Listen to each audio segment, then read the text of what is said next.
মাঝে মধ্যে এই রাস্তা দিয়ে আমি যাতায়াত করি, আর আমার চোখে এই মাইল ফলকটা পড়ে, ভাবলাম এই মাইল ফলকটা নিয়ে কাজ করা যাক। একসময় হয়তো এটা পরিষ্কার ছিল, মানুষকে পথ দেখাতো, দূরত্ব জানাতো, কিন্তু ধীরে ধীরে এটা গাছপালা আর ময়লার আড়ালে হারিয়ে যেতে থাকে। দেখতে দেখতে মনে হলো এটা তো আমাদেরই জিনিস, আমাদেরই পথের একটা অংশ। যদি আমরা নিজেরাই এগিয়ে না আসি তাহলে আর কে আসবে? তাই নিজের ইচ্ছা থেকেই আমি সিদ্ধান্ত নিলাম এই জায়গাটা একটু ঠিক করে দিব। কারণ আমি চাই আমার আশেপাশের পরিবেশটা পরিষ্কার আর সুন্দর থাকুক।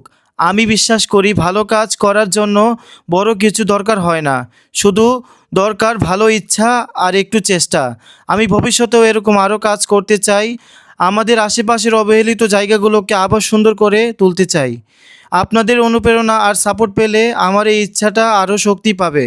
ভিডিওটি ভালো লাগলে মেহেরবানি করে লাইক দিবেন, কমেন্ট করে জানাবেন আপনার মতামত, এবং মেহেরবানি করে শেয়ার করে দিবেন, যাতে অনুপ্রেরণা পেয়ে এরকম ভিডিও আমি আরও করতে পারি।